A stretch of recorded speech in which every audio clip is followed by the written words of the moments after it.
Okay, we're going to graph inverse functions. And what we're going to do is we're going to have the original function here. And in fact, probably what I should do is I should call this f of x, right? And what we want is f inverse of x. I'm going to put that over here. And I'm going to use the example of 2 to the x, but it can be any function that you don't know how to find the explicit equation for. And so you just have to you're just working with a graph alone. And here it is, a nice graph. We all know how 2 to the x goes. It has this horizontal asymptote, which it uses back here. And then it grows without bound, keeps growing very fast, sinks down here. So this is our 2 to the x that we graphed before. And I wish to graph the inverse of this function. So what I've done here is, if we can get a nice picture of this, I regraphed it on this piece of paper. And is that pretty clear? Can everybody see it? Okay, good. And what I'm going to do is I'm going to do the predictable thing. This is the x-axis, this is the y-axis. Well, I'm going to change the domain and range. I'm going to call this y, and I'm going to call this x. Okay. All right.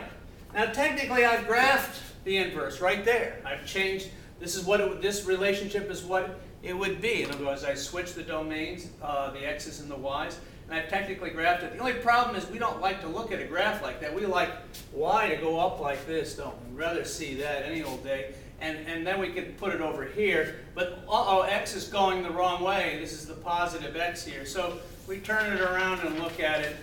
And now we actually have a nice graph of the inverse. And we know this to be the log of x base 2. We named it that even before we knew what it was. And so what I'm going to do is it has a vertical asymptote now. And it hits here at 1. And notice it grows like this. And it comes down like this. And of course its domain is 0 to infinity, not including 0. And notice we have this vertical asymptote. It goes to negative infinity down here, and it continually grows like that. You can do this with any graph. All you have to do, if you're given a graph, if you're just given the graph with no explicit function, you just switch the x's and the y's, and then you just turn it around so it looks right.